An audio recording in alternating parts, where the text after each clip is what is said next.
अल्हम्दुलिल्लाह नहमदुहु व नस्तईनुहु व नस्तगफिरुहु व नऊज़ु बिल्लाहि मिन शुरूरि अनफुसिना व मिन सय्यिआति अअमालिना मन यहदिहिल्लाहु फला मुज़िल्ल लहु व मन युज़लिल्हु फला हादिय लहु व अशहदु अन ला इलाहा इल्लल्लाहु वहदहु ला शरीका लहु व अशहदु अन्न मुहम्मदन अब्दुहु व रसूलुहु अम्मा बाद क़ाल अल्लाहु तबारक व तआला फ़िल क़ुरानिल मजीद अऊज़ु बिल्लाहि मिनश शैतानिर रजीम बिस्मिल्लाहिर रहमानिर रहीम इन्नमल मुअमिनूना इख़्वा फ़अस्लिहू बैना अख़वैकुम वत्तक़ुल्लाहा लअल्लकुम तुरहमून।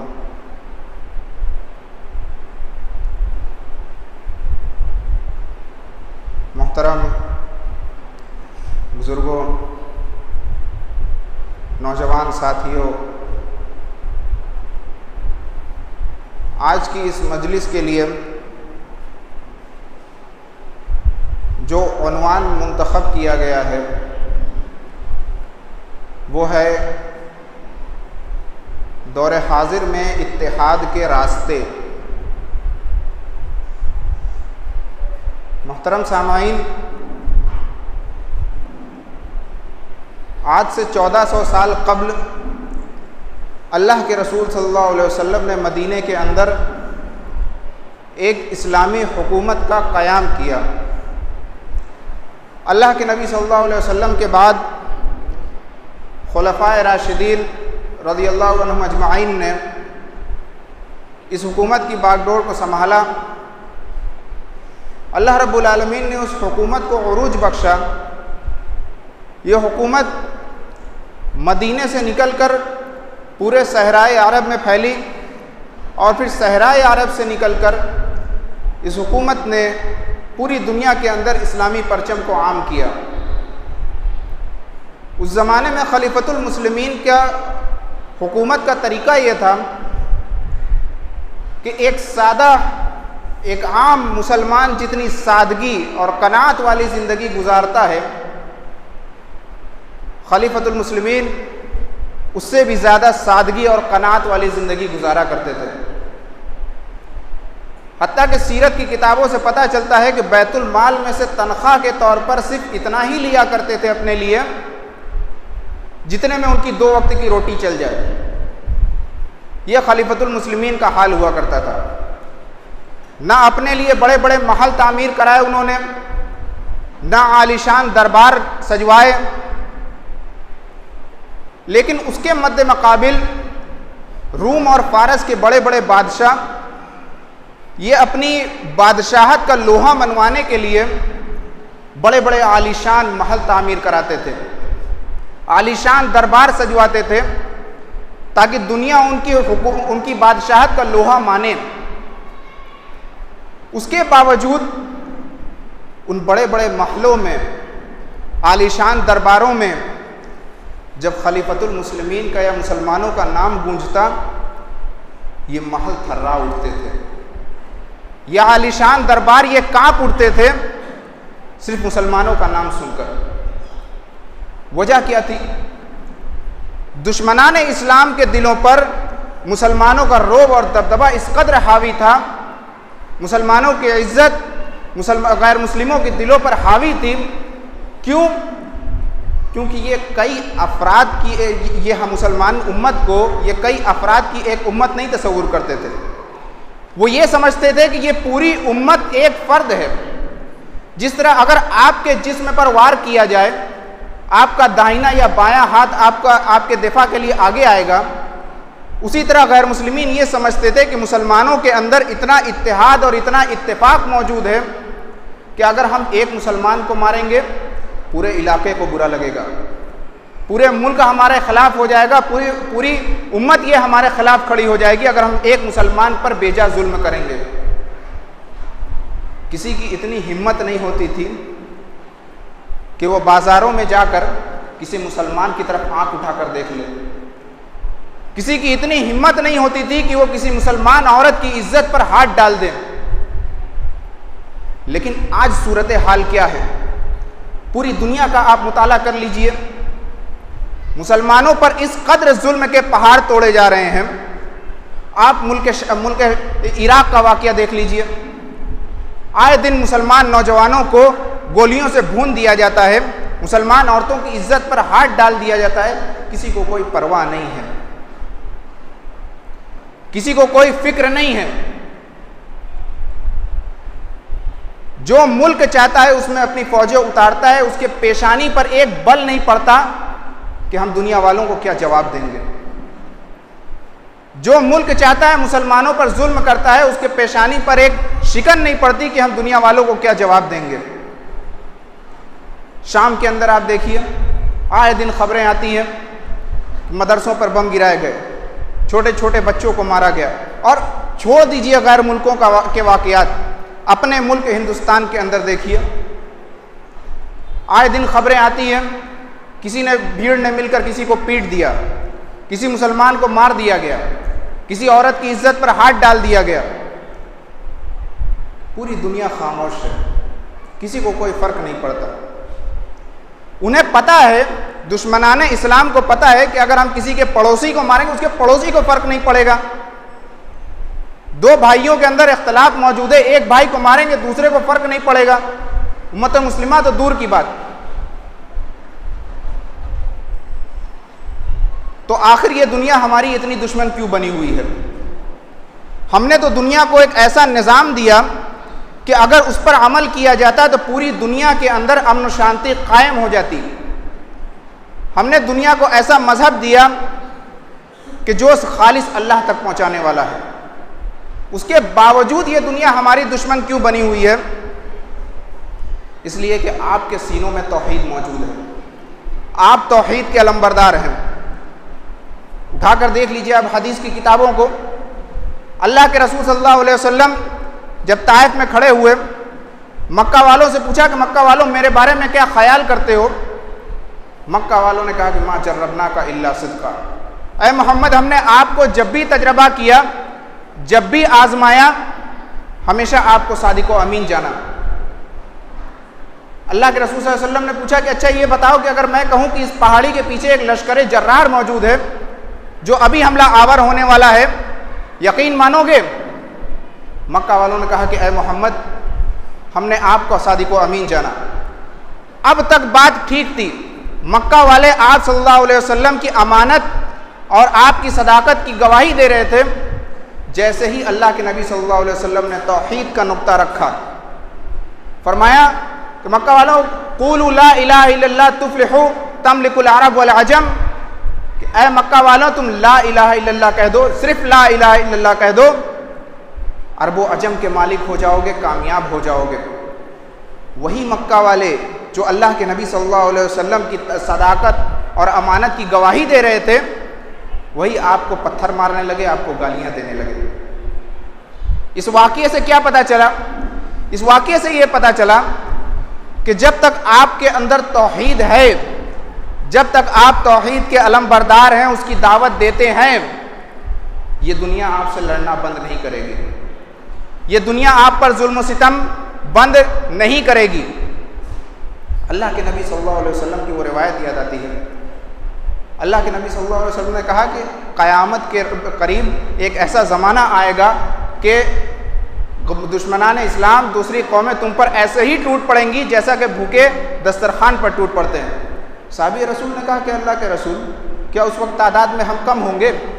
अल्लाह के रसूल ने कहा नहीं, तुम तादाद में उस वक्त ज़्यादा होगे, लेकिन तुम्हारी हैसियत ये समंदर के झाग के बराबर होगी।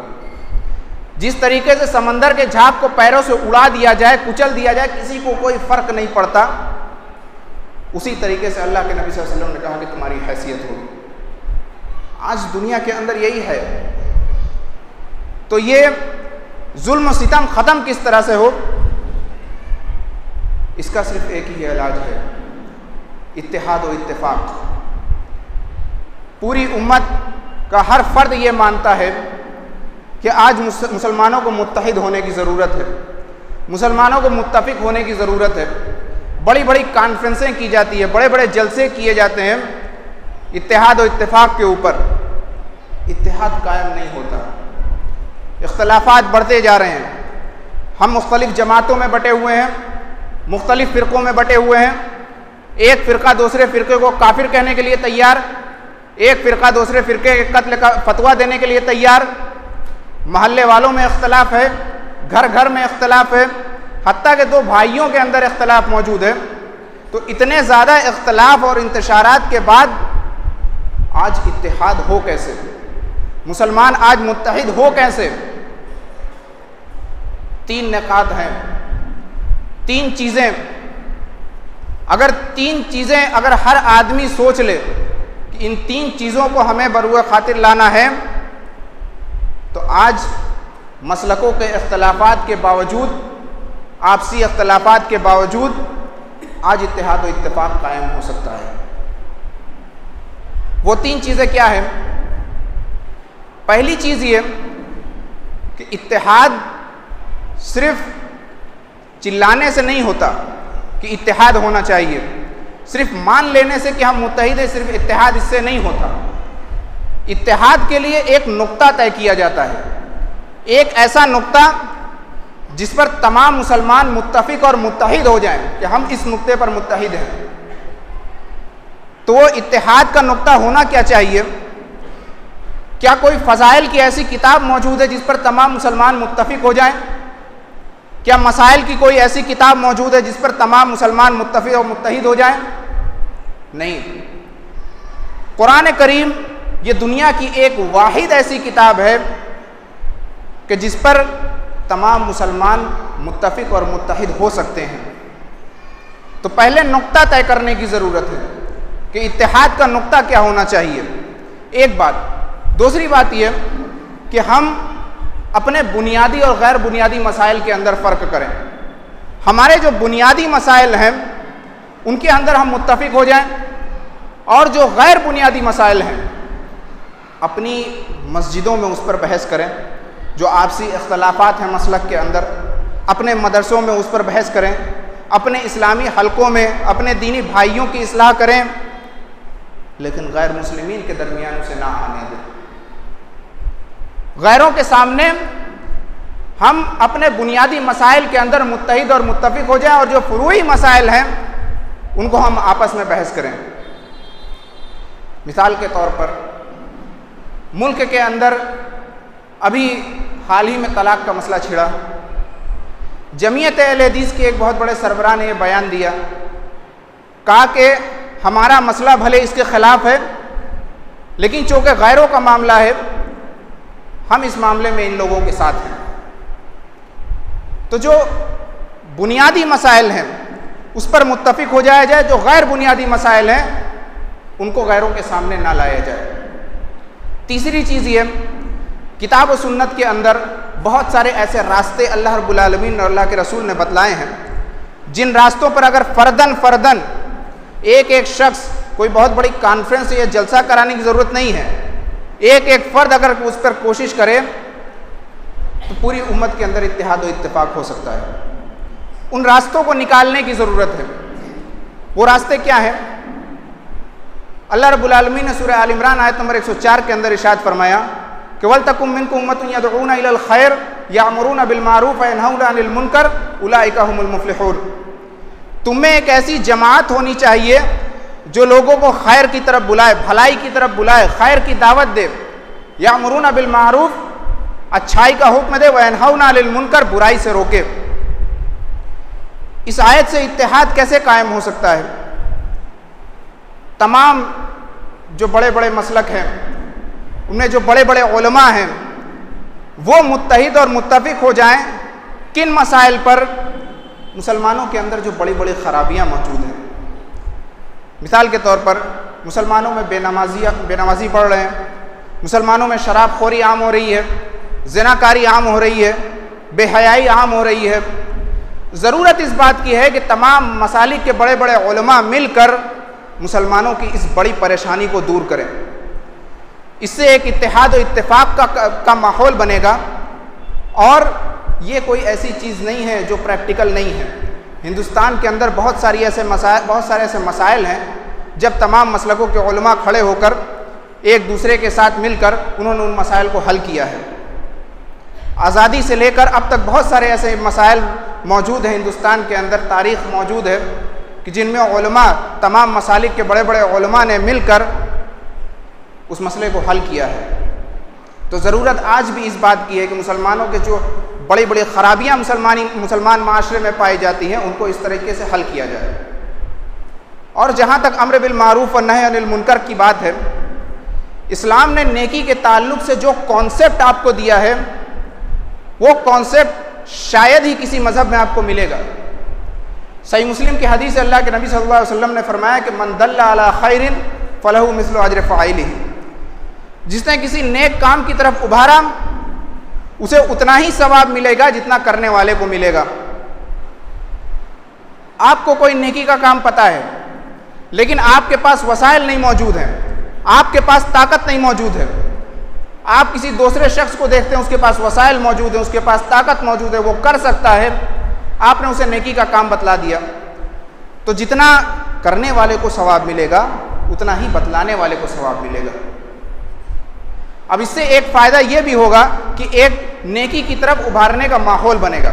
इस्लाम ये नहीं कहता कि आपको एक नेकी का काम पता है आप करके बैठ जाइए, नहीं। आप 12 कुरान का जब मुताला करेंगे, कई ऐसी आयतें मौजूद हैं जहाँ अल्लाह रब्बुल आलमीन ने फरमाया कि नेकी का काम करो, मिलजुल कर करो, एक दूसरे को नेकी की तरफ उभारो। कुरान करीम में अल्लाह रब्बुल आलमीन ने इरशाद फरमाया तावनो अलल बिर्रि वत्तक़वा, एक दूसरे की मदद करो, किन चीज़ों में? भलाई के कामों में, तकवा के कामों में। फरमाया वल मोमिनूना वल मोमिनातु बादहुम औलियाउ बाद यामुरूना बिल मारूफ व यनहौना अनिल मुनकर। मोमिन मर्द आपस में और मोमिन औरतें आपस में ये एक दूसरे की मददगार हैं। किस तरीके से मददगार हैं? यामुरूना बिल मारूफ व यनहौना अनिल मुनकर, भलाई का हुक्म देते हैं, एक दूसरे को बुराई से रोकते हैं।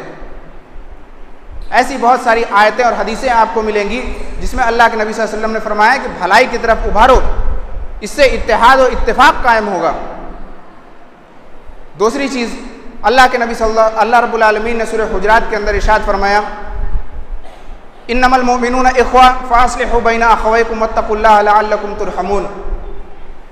बेशक तमाम मोमिन ये भाई भाई हैं, अपने भाइयों के दरमियान में इस्लाह करो, अल्लाह से डरो, लअल्लकुम तुरहमून, ताकि तुम रहम किए जाओ। अल्लाह रब्बुल आलमीन कह रहा है कि जितने मुसलमान हैं सब के दरमियान अल्लाह रब्बुल आलमीन ने एक रिश्ता जोड़ दिया। वो रिश्ता क्या है? अखुवत का, भाईचारगी का। फरमाया इन्नमल मोमिनूना इख्वा, तमाम मोमिनीन भाई भाई हैं। भाई भाई होने का क्या मतलब? क्या आपका कोई मुसलमान रिश्तेदार है सिर्फ वही आपका भाई है? क्या आपका कोई मोहल्ले वाला है सिर्फ वही आपका भाई है? आप इस मस्जिद के अंदर मौजूद हैं, दुनिया के किसी दूसरे कोने में कोई ऐसा मुसलमान शख्स मौजूद है, ना कभी आपने उससे बात की, ना कभी आपने उसका चेहरा देखा, ना उससे आपका कोई सियासी ताल्लुक़, ना कोई मुल्की ताल्लुक़, उसके बावजूद वो आपका मुसलमान भाई है। अल्लाह रब्बुल आलमीन ने पूरी दुनिया के मुसलमानों को एक रिश्ते में पिरो दिया। अब इसके बावजूद हम अपने माशरे में देखते हैं भाईचारगी कायम नहीं होती। बहुत तकरीरें होती हैं, बहुत तहरीरें लिखी जाती हैं भाईचारगी पर कि तमाम मुसलमान भाई हैं, भाईचारगी कायम नहीं होती। क्यों? ऐसा क्यों है? क्योंकि हमने उसके तकाज़ों को पूरा नहीं किया। जिस तरीके से दुनिया की रिश्तेदारी में सिर्फ कह देना कि हम उसके रिश्तेदार हैं, ये काफ़ी नहीं होता जब तक कि हम रिश्तेदारी को निभाएं ना। इसी तरीके से सिर्फ ये कह देना कि वो तमाम मुसलमान भाई हैं, इससे काम नहीं बनने वाला, इससे भाईचारगी नहीं पैदा होने वाली। ज़रूरी है कि हम उन तकाज़ों को निभाएं जो भाईचारगी के लिए अल्लाह के नबी सल्लल्लाहु अलैहि वसल्लम ने बतलाए हैं। अल्लाह के नबी सल्लल्लाहु अलैहि वसल्लम की हदीस मुत्तफ़क़ अलैह रिवायत है। अल्लाह के नबी सल्लल्लाहु अलैहि वसल्लम ने फरमाया कि अल मुस्लिम अखुल मुस्लिम, एक मुसलमान दूसरे मुसलमान का भाई है। अब इस भाईचारगी के लिए क्या करना होगा? आगे अल्लाह के नबी सल्लल्लाहु अलैहि वसल्लम फरमा रहे हैं कि ला यज़लिमुहु, एक भाई दूसरे भाई पर जुल्म नहीं कर सकता। अब सवाल ये पैदा होता है कि अल्लाह के नबी सल्लल्लाहु अलैहि वसल्लम ने कहा कि एक मुसलमान दूसरे मुसलमान पर जुल्म नहीं कर सकता, तो क्या हम कुफ़ार पर जुल्म कर सकते हैं? क्या वो बंदा जो मुसलमान नहीं है हम उस पर जुल्म कर सकते हैं? नहीं। ये तमाम रिवायतें और मौजूद हैं कि आप किसी पर बेजा जुल्म नहीं कर सकते।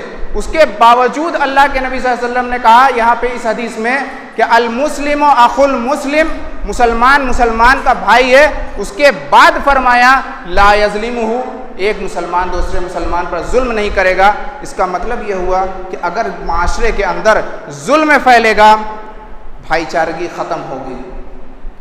भाईचारगी को फैलाना है, जुल्म को ख़त्म करना होगा। आगे फरमाया कि वला युस्लिमुहु, एक मुसलमान दूसरे मुसलमान को दुश्मन के हवाले नहीं किया करता। फरमाया मन काना फी हाजत अखीही कान अल्लाहु फी हाजती, एक मुसलमान भाई जब दूसरे मुसलमान भाई की किसी ज़रूरत को पूरी करने में लगा हुआ है, अल्लाह रब्बुल आलमीन उतनी देर उसकी मुसीबत को, ज़रूरत को पूरी करने में लगा हुआ है। हमारे माशरे का एक पैसा वाला, रसूख वाला अगर खड़ा हो जाए कि भाई हम आपकी सारी ज़रूरतें पूरी कर देंगे, ये बहुत बड़ी बात समझी जाती है। इसलिए कि उसके पास दौलत है, वसाइल उसके पास मौजूद हैं, वो कर सकता है। यहाँ आपसे कौन वादा कर रहा है? यहाँ आपसे अल्लाह रब्बुल आलमीन वादा कर रहा है। फरमाया कि जितनी देर आप किसी मुसलमान की ज़रूरत पूरी करने में लगे हुए हैं, अल्लाह रब्बुल आलमीन आपकी ज़रूरत पूरी करने में लगा हुआ है। आगे अल्लाह के नबी सल्लल्लाहु अलैहि वसल्लम भाईचारगी के ताल्लुक से फरमा रहे हैं कि वमन फर्रजान मुस्लिमिन कुर्बतन फर्रजल्लाहु अन्हु बिहा कुर्बतन मिन कुरब यौमिल क़ियामा, जिसने किसी मुसलमान भाई की एक बहुत बड़ी ज़रूरत को पूरी कर दिया, एक बहुत बड़ी मुसीबत को दूर कर दिया, अल्लाह रब्बुल आलमीन बरोज़े क़यामत की बड़ी मुसीबतों में से उसके लिए एक मुसीबत दूर कर देगा। बरोज़े क़यामत जब हौलनाकी का ये आलम होगा कि हर आदमी अपने रिश्तेदारों से भागेगा, बाप जो है अपने बेटे से भागेगा, बेटा बाप से भागेगा, हत्ता कि वो माँ जिसकी मोहब्बत की मिसाल आज दी जाती है, वो अपने दूध पिलाते बच्चे को छोड़कर भागेगी। ऐसी हौलनाकी के आलम में अल्लाह रब्बुल आलमीन कह रहा है कि वो आपकी एक बहुत बड़ी मुसीबत को दूर कर देगा। सिर्फ किस वजह से कि आपने किसी एक मुसलमान की मुसीबत को दूर किया। हमारे माशरे में एक अलमिया है, अलमिया ये है, मुसलमान आज के इस मॉडर्न दौर में, टेक्नोलॉजी के दौर में, आज कई जगह ऐसे मुसलमान हैं जिनको 2 वक्त की रोटी नसीब नहीं होती। बड़ी बड़ी बीमारियां मुसलमानों में पाई जाती हैं, उनके पास इलाज कराने के लिए पैसे नहीं हैं, कारोबार ख़त्म हो चुका है, घर बार लुट चुका है, घर बिक चुका है।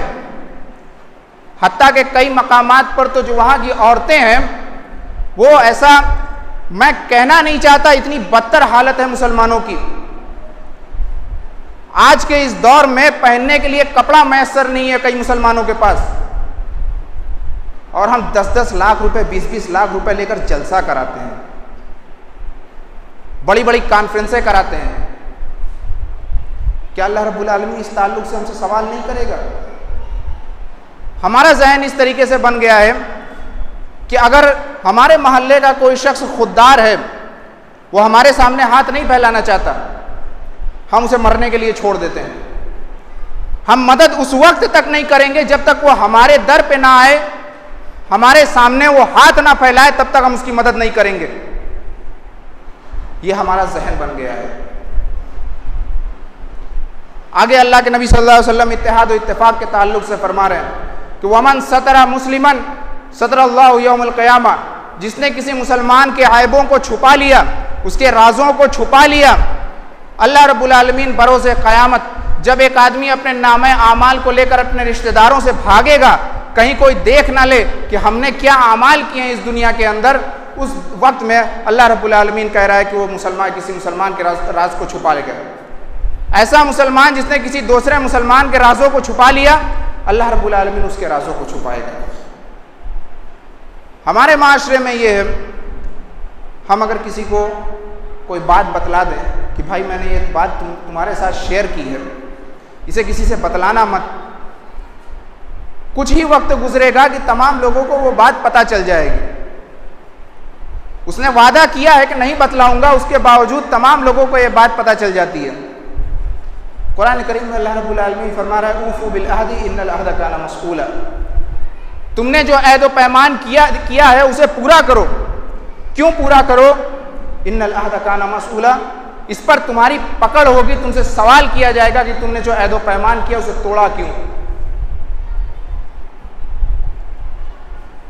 ये छोटी छोटी चीज़ें हैं किताब व सुन्नत के अंदर, ये छोटी छोटी चीज़ें हैं, छोटी छोटी बातें, छोटे छोटे अखलाक व आदाब जो अल्लाह के नबी सल्लल्लाहु अलैहि वसल्लम ने सिखलाए हैं, अगर उन पर अमल किया जाए फ़र्दन फ़र्दन तो कोई बहुत बड़ी जमात बनाने की ज़रूरत नहीं है, कोई बहुत बड़ी तहरीक चलाने की ज़रूरत नहीं है।